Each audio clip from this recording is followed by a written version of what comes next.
పవన్ కళ్యాణ్ గారు, లోకేష్ గారు నోటికి వచ్చినట్టు మాట్లాడుతున్నారు. ఇది పద్ధతి కాదు, పద్ధతి మార్చుకోవాలి. అసలు ఏమనుకుంటున్నారు మీ గురించి? మీరు తొక్కిపట్టి నారదీయటం ఏంటి? అలాగే చూస్తే లోకేష్ గారు మీ అందరికీ ఉంటుంది 3 పేజీలే అయిపోయినాయి రెడ్ బుక్లో అంటున్నారు. ఎవరిని బెదిరిస్తున్నారంటూ వైసీపీ నాయకులు మాట్లాడుతున్న మాటలను అసలు ఎలా చూడాలంటారు? అందరికీ నమస్కారం. అంటే పాపం మనకి ఒక శాస్త్రం ఉంది, దాన్ని తన్నించుకున్నారంటారు కదా. ఆ టైపులో వైఎస్ఆర్ పార్టీ వాళ్ళు పాపం వాళ్ళ మానాన్న ఎందుకులే రాష్ట్రాన్ని బాగు చేద్దాం, రాష్ట్రం గత ఈ దుర్మార్గమైన పరిపాలనలో చాలా వెనకబడి ఉంది, మళ్ళీ ఇవన్నీ పెట్టుకుంటే మన రాష్ట్రానికి పెట్టుబడులు రావు అని చెప్పని ఎవరైతే కూటమి నాయకత్వం కాముగా వాళ్ళ పని వాళ్ళు చేసుకుంటూ వెళ్తున్నారు.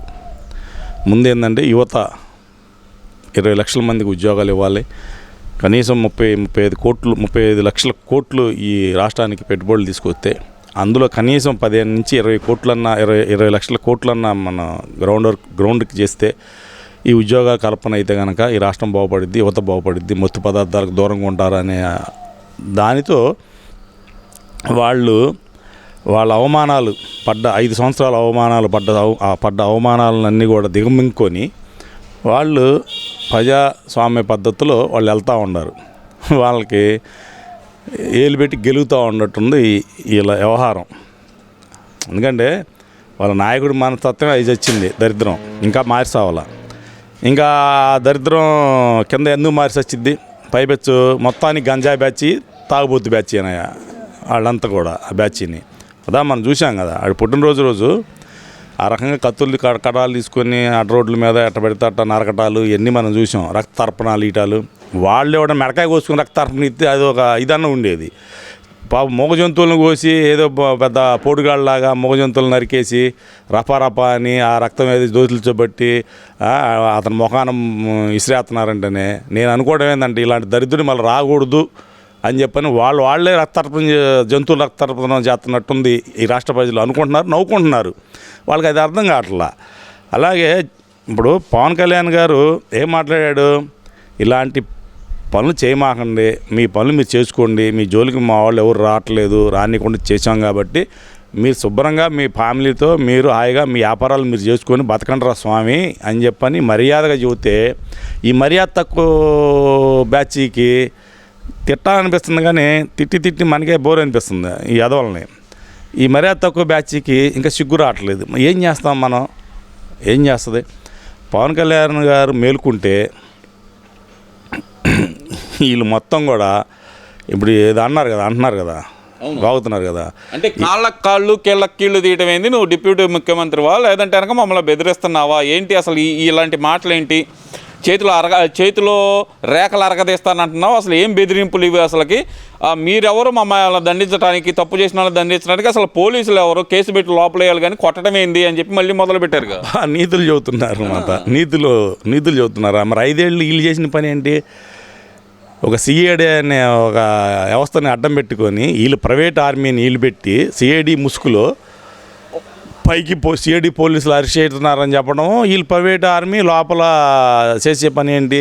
ఎంతమందిని కొట్టారు, ఎలా చేశారు, ఎలా బెదిరించారు, ఎంత వ్యవహారం నడిపారు 5 ఏళ్ళు. మరి వాళ్ళు చేసినప్పుడు అది ఒప్పును, ఈరోజు మీరు చేయొద్దురా బాబు, మీరు చేస్తున్నారు అది తప్పు అని చెప్పని అది కనుక మరి ఎక్కువ అవుతుంది, అది ఎక్కువైతే కనుక మీకు మర్యాద ఉండదు, మీకు మాత్రం చాలా తేడా వస్తుందని చెప్పని మంచిగా చెబుతున్న దానికి చాలా తేడా ఉంది. ఇప్పుడు పవన్ కళ్యాణ్ గారు చాలా మర్యాదగా మంచిగా చెప్పాడు, వీళ్ళు వింటలేదు. పవన్ కళ్యాణ్ గారు నిజంగా యాక్షన్లో దిగితే ముఖ్యమంత్రి గారు మాట్లాడరు. నేను చెబుతున్నా కదా, ముఖ్యమంత్రి గారు ఎందుకంటే సాఫ్ట్ మనకు తెలిసిందే కదా. ఇప్పుడు 35 సంవత్సరాల నుంచి మనం చూస్తున్నాం, అంతకుముందు కూడా చూస్తున్నాం.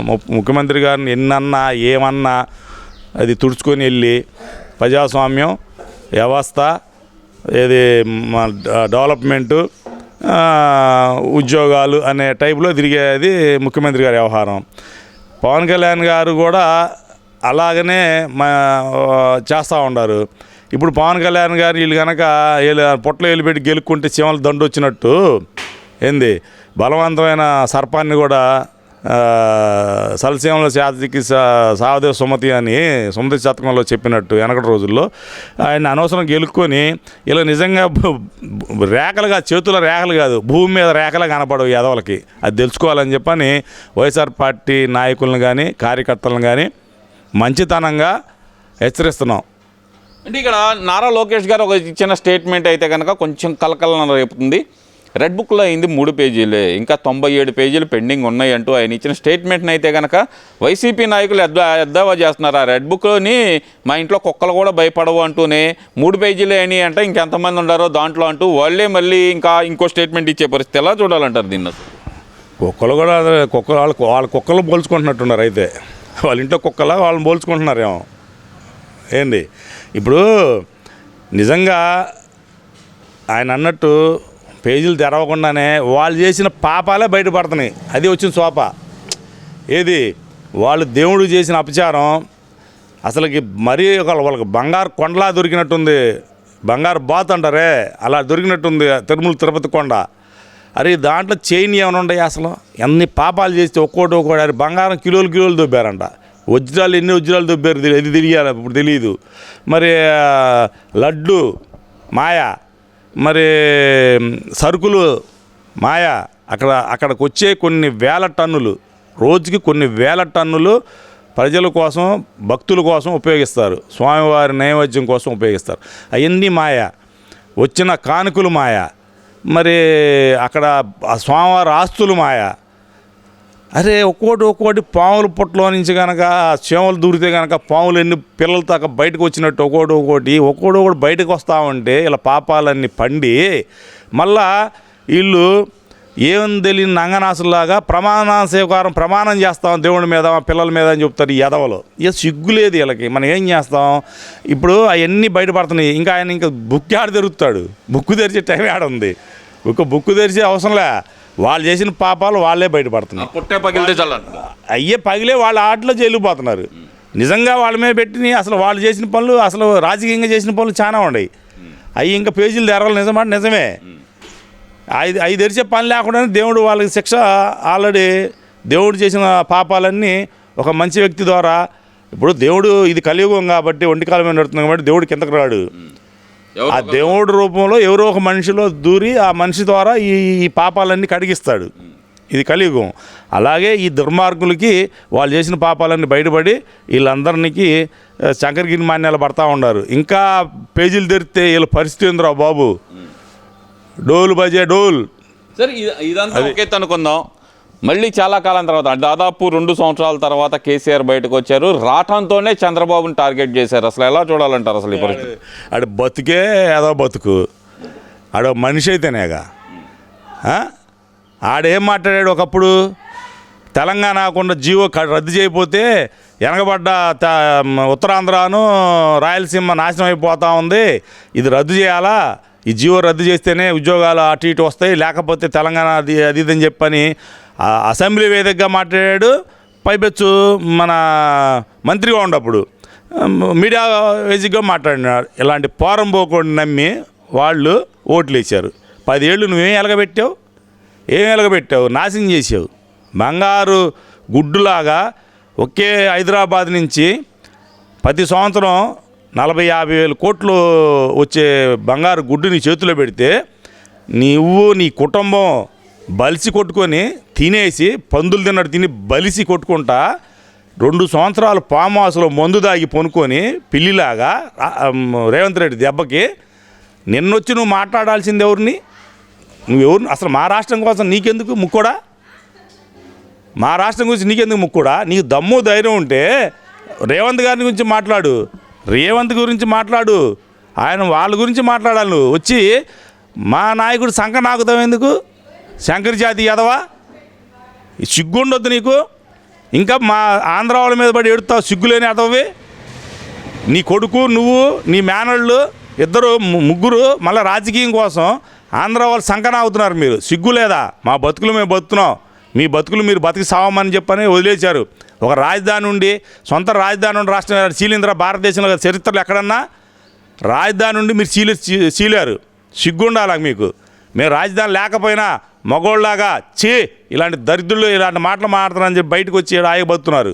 ఇలా మళ్ళా నువ్వు 2 సంవత్సరాల తర్వాత బయటకు వచ్చి కలుగులు ఎలికిలాగా నీ రాజకీయ అవసరాల కోసం చంద్రబాబు నాయుడు గారిని మాట్లాడతావా? సిగ్గు శరం ఉండొద్దు నీకు. ఆయన కాళ్ళ చెప్పులు నాకినోడి నువ్వు. నీకు రాజకీయ భిక్ష పెట్టింది ఎవరు? అసలు నీ పార్టీలో ఉన్న బ్యాచ్ మొత్తం ఎవరు? 99% మొత్తం తెలుగుదేశం వాళ్ళేగా. నీ పక్కన ఉంది మొత్తం ఎవరు? నీ వెనక సపోర్ట్ చేసేది ఎవరు? ఊళ్ళో సపోర్ట్ చేసేది ఎవరు? తెలుగుదేశం నాయకులేగా, తెలుగుదేశం కార్యకర్తలేగా. సిగ్గు లేకుండా మాట్లాడతావా? నీ కూతురు ఎంత దొబ్బి జైలు పోయింది, నీ మేనల్లుడు ఎంత దొబ్బాడు, నీ కొడుకు ఎంత దొబ్బాడు, నువ్వు ఎంత దొబ్బావు? 30,000తో వాల్సిన ప్రాజెక్టుని 1,50,000 కోట్లు దొబ్బేసి దాన్ని మళ్ళీ అది 2 సంవత్సరాలకే కుంగిపోయేటికి చేసింది ఎదవలు మీరు. సిగ్గు ఉండాలా? 2 సంవత్సరాల తర్వాత నువ్వు బయటకు వస్తే నీ నీ నీ ఏరియాలో అంటే నీ రాష్ట్రంలో కాంగ్రెస్ పార్టీ ఏమైనా తప్పులు చేసి ఉంటే దాని మీద ప్రెస్ మీట్ పెట్టి రేవంత్ రెడ్డి గారిని మాట్లాడాలా. రేవంత్ రెడ్డి గారు పేరు ఎత్తానికి భయపడి చచ్చావు అంటే చంద్రబాబు నాయుడు గారు ఏం అనలే అని చెప్పాను. చంద్రబాబు నాయుడు గారు మీరు ఎటు చచ్చావు? సిగ్గు శరం లేనోడు నువ్వు. నీ బతుకేం బతుకు అసలు మిస్టర్. నువ్వేవో ఎక్కువ మాట్లాడితే మరి మర్యాద ఉండదు. ఇంకా రాష్ట్రాలు చీలిని కానీ తెలుగు ప్రజలు అందరూ ఒకే రకంగా ఒకే కట్టుబాట్లతో ఉండాలి కూడా 2 రాష్ట్రాలు. కానీ నీ బొట్టి పోరంబోకులు నువ్వు బయటకు వచ్చి నువ్వు మాట్లాడే మాటలు ఒక పక్క రాష్ట్రం మీద విషం చిమ్ముతా, పక్క రాష్ట్రం ముఖ్యమంత్రిని విషం చిమ్ముతా, నీ ఇష్టం వచ్చినట్టు నువ్వు మాట్లాడినందుకు తెలంగాణ ప్రజలు నిన్ను చెప్పు కొట్టాలని చెప్పని తెలంగాణ ప్రజలు కోరుకుంటున్నాను. Thank you.